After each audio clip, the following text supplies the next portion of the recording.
episode of Rant World Conservative Podcast. For this episode, I have Larry Newman as a guest to talk about the rising crime rates in America.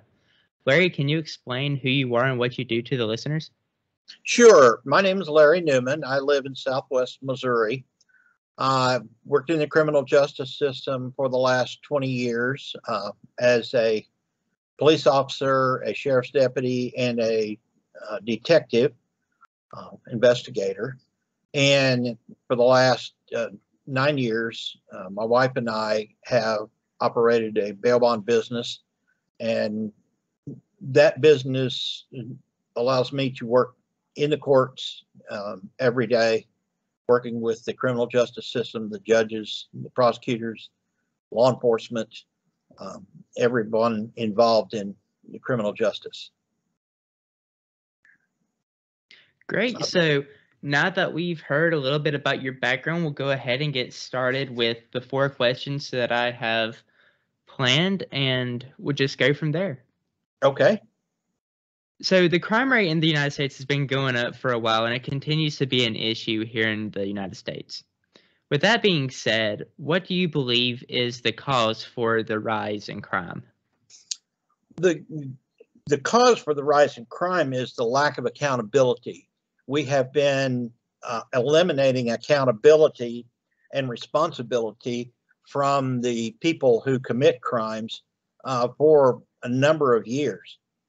Also, in 2010, we began the deterioration of the respect for law enforcement, and those two things in combination have allowed those people who want to commit crimes a free hand with no accountability, no penalty for committing those crimes.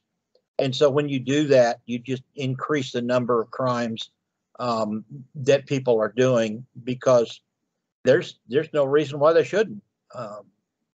So we've seen that going on for a number of years. And then the other thing that I have is kind of related to that. But many people across the course of the past couple of years have expressed feelings of wanting to defund the police. And that's kind of hitting on what you just said about kind of the deterioration of respect for police officers.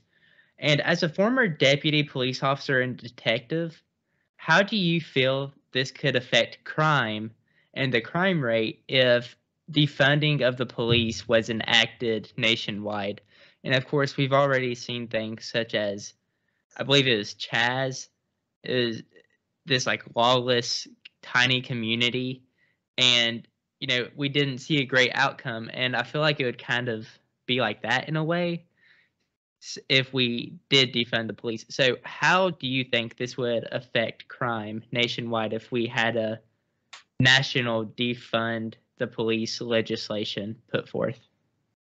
Well, let's go to human nature, and we've known for thousands of years, 2 out of every 5 people have what's termed as a savage within. Most people don't know it because they withhold that because laws have penalties. When you eliminate the penalties, when you eliminate law and order, that savage, that inclination to commit crime, to fail to respect the other person or even respect yourself, comes to the forefront, and it's chaos and disaster. So that's the direction we're headed. The police department protect us. The police officers, the sheriff's officers, protect the communities. They're there to enforce the laws that are enacted by the state legislators. Any criminal statute in any state has a penalty attached to it. It's written right into the laws. When we allow the courts and the criminal justice system to deviate away from enforcing those statutes, then you've basically eliminated the statute itself. Law enforcement does their best. They do everything that they possibly can.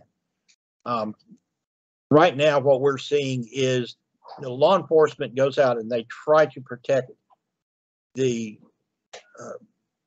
citizens of the community. But when they arrest those people for committing a crime and it's given to the criminal justice system, when you have prosecutors that fail to prosecute, who decide we're not going to prosecute this person for committing this crime, then you have effectively taken away everything that the police department can do to protect its citizens. That's what we're seeing. The outcry, let me back up. It's not an outcry. It is an extremely small percentage of the population are calling for the defunding of police. That extremely small, less than 1% of the population calling for that are the ones that are getting the media attention. The vast majority of the community, of the citizens, want protection from the criminals. They're begging for law enforcement. In some of those communities that tried to stifle the police, the vast majority of the community and the citizens have already came out and said, no, we want the police officers there. We need protection from the criminals. So that blowback is already happening across America. So that's kind of what you're seeing. Where the call for defund the police is coming from, I can't tell you, but I can tell you that it is extremely small percentage of the population. Right, and just going based off of talking about small percentages, there is a fairly small percentage of the nation who is in law enforcement and who has decided to dedicate their lives to enforcing the laws. And because of how rough this past couple years has been, whether it's been protests and riots or the fear of protests turning into riots or just the constant scrutiny that law enforcement has been under the past couple of years, there has been a huge rise in retirements. And for example, the Las Vegas Metropolitan Police Department in 2020 saw a 37% increase in retirements within their own department. So what can we do as a nation in order to increase the number of police officers that is desperately needed rather than decrease the number of police officers that are on our streets? Well, the vast majority of the citizens out here who want law and order need to pick up the phone and call their legislator, their state legislator, and said, we've had enough of this. We need more money for police departments. Police officers are some of the most intensely and finely trained people in the United States. They undergo constant training and they go out there and they do their job. But when a prosecutor will pursue a police officer who did the right thing and portray that police officer as, in fact, the criminal, that deteriorates our system of justice dramatically. So all of these police officers who have been scrutinized and who have been portrayed as the actual criminal, that's been a political action and not a criminal justice action. So I understand. I've got a tremendous number of friends who are in law enforcement, and they did this. They don't get paid a lot. They're some of the lowest paid people in our society. They do it to protect the community. It is a calling. It's not a way to get rich. And so I understand that some of them are walking away saying, we don't want to take the chance of us going to prison for doing what we are supposed to do, legally supposed to do, and lawfully did do.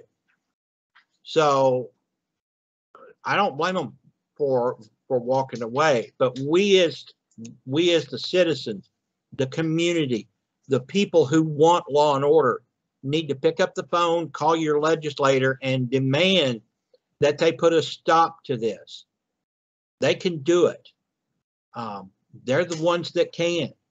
The attorney general in the state, in each state, pick up the phone and call the attorney general's office and say, listen, we have a prosecutor who is not prosecuting criminals, but they're going after the cops for doing the job that they're supposed to do. We need to eliminate that prosecutor. Everyone has elections. They need to be voted out. But the attorney general in each state can pick up the phone and call the prosecutor and say, you need to go back to doing your job and following the statutes of the state that you're in. Going based off of talking about legislatures and calling your legislator locally, what legislation, if any, can state and local, if not federal governments, do and put forward as far as legislation in order to lower the amount of crimes that are happening nationwide, or something such as bail reform that we are seeing becoming an issue as well? So what legislation can those people put forward to overall help with lowering the amount of crime? Well, bail reform is a term that is used by a number of people to say they want to eliminate bail. The fact is that bail is the accountable way that we have to make sure people show up for court. People that are charged with a crime, they have the opportunity by Missouri state statute and or the legislature and the Constitution in most states provide for people having the right to bail. If you're accused of a crime, you have the right to bail to be released from jail pending your court hearing. The bail industry, the surety bail bondsman, has the authority by Constitution to make sure you show up for court. If you don't, we have the legal authority to go pick you up and return you to custody for failure to appear at your court hearings. Bail reform has been an effort to eliminate that consideration, to let those people go. If they don't show up for court, there's no penalty. The question you have about how can we change this around, until there is a severe enough penalty to cause pain, people will continue to commit crimes. Right now, you can assault somebody, put them in the hospital, be arrested, go to court, and plead guilty and be released the next day because you're put on probation. So they're back out on the street. There's no penalty. There's no severe enough penalty to cause people to think twice before committing a crime.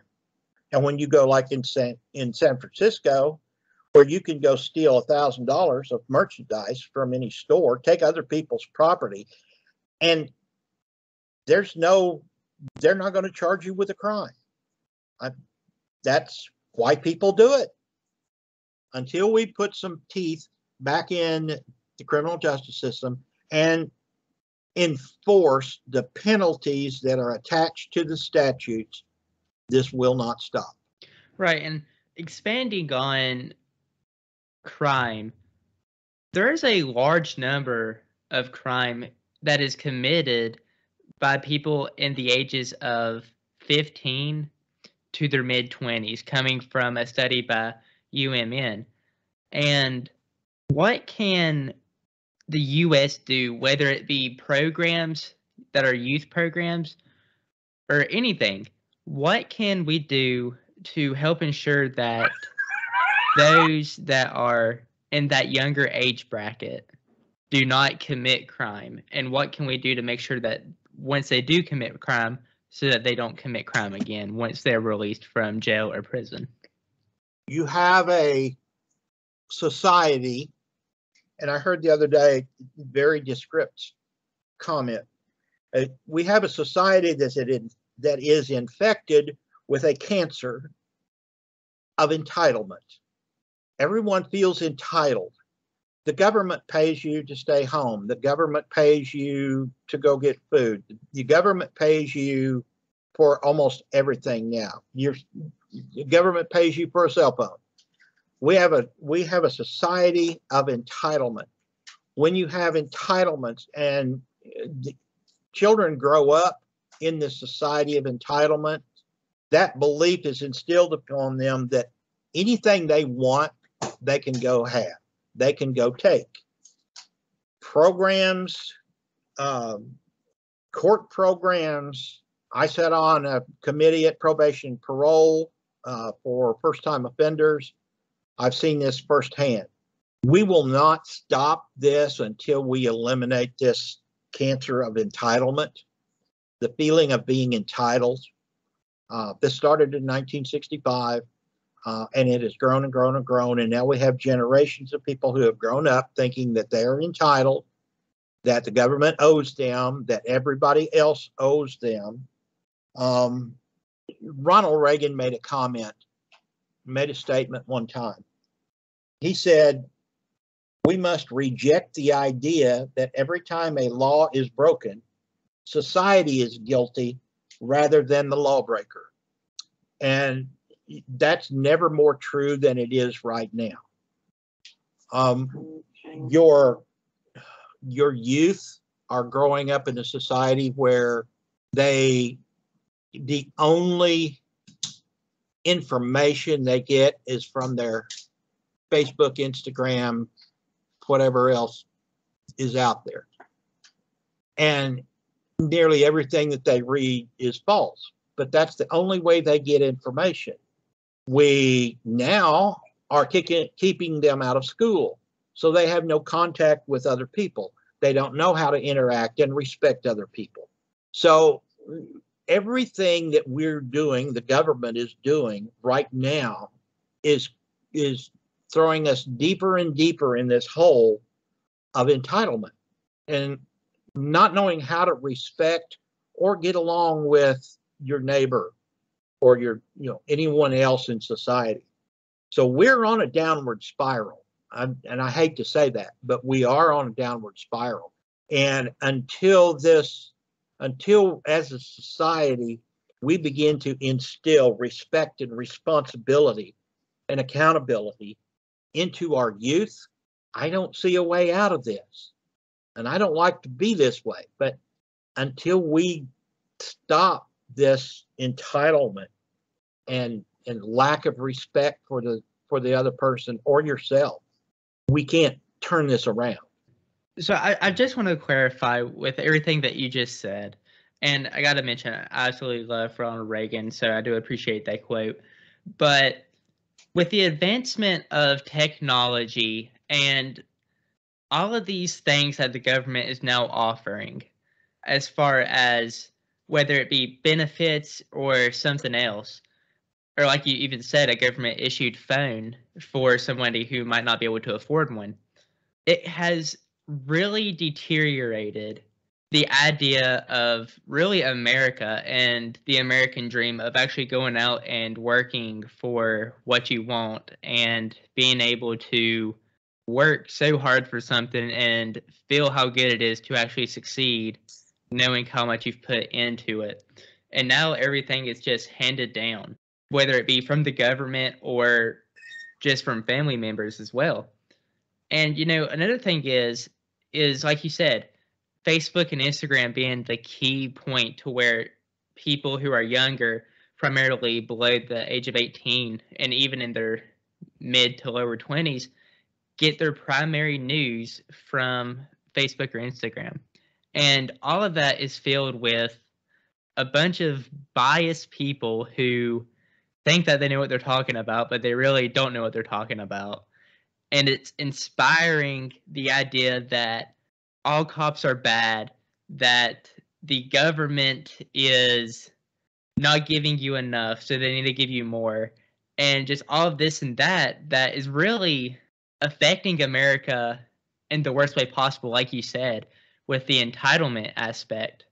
So, as far as that goes, what should we do as far as teaching others to not use Facebook or Instagram or something like that as a primary source of getting their news?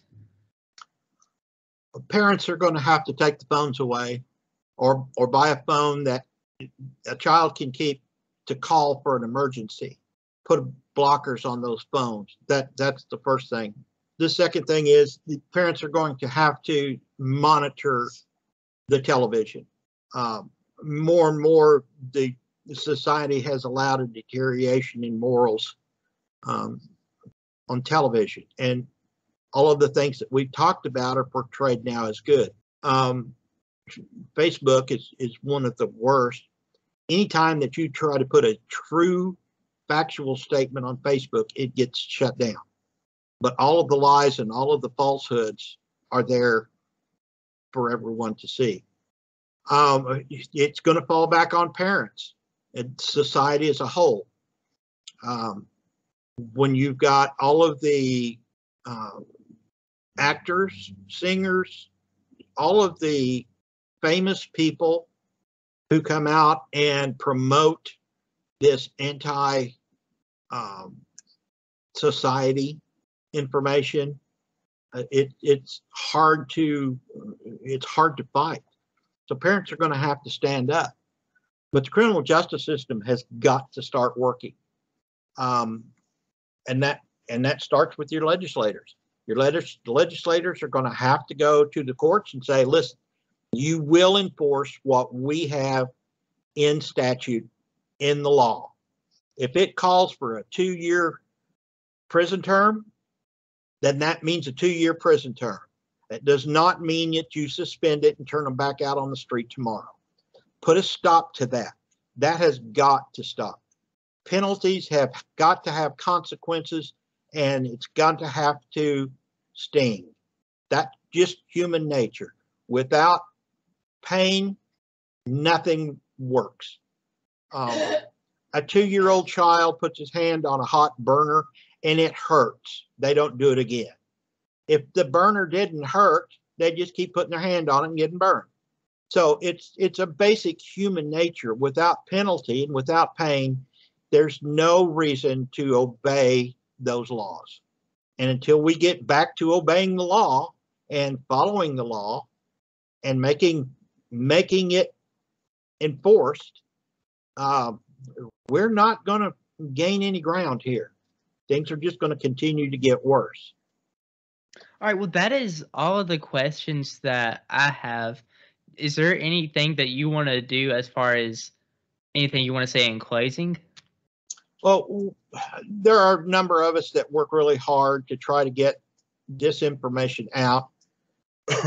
We go to our state capitol, we talk to our legislators, but the community as a whole is going to have to stand up. And I see that starting to happen somewhat, but until we stand up and ask our leaders to enforce the laws that are there and make them work for us, we can't do it. Just a few people by themselves can't accomplish this. So everyone that is listening to this, please stand up, do what you know is right. Call your legislator, call your local officials. Tell them that you want the statutes that your state has enforced to the letter. When we start doing that, when we take the judges out of being able to change the laws to make them for whatever they want, then we start to gain ground. So stand up for what's right. Don't be afraid to stand up for what's right. All right, yeah, and here in Virginia, we are, I think, 4 days out from our state legislature convening up in Richmond, Virginia. So that can definitely be played out as far as calling your legislature and asking them to enforce those statutes within the Virginia law, especially. But that is all we have for this episode of Rant World Conservative Podcast. Please check out the Facebook pages and all social media across rantworld1776 and send an email at rantworld1776@gmail.com. Larry, thank you so much for joining this episode. Sam, thank you very much. I appreciate the invitation and I enjoyed it very much.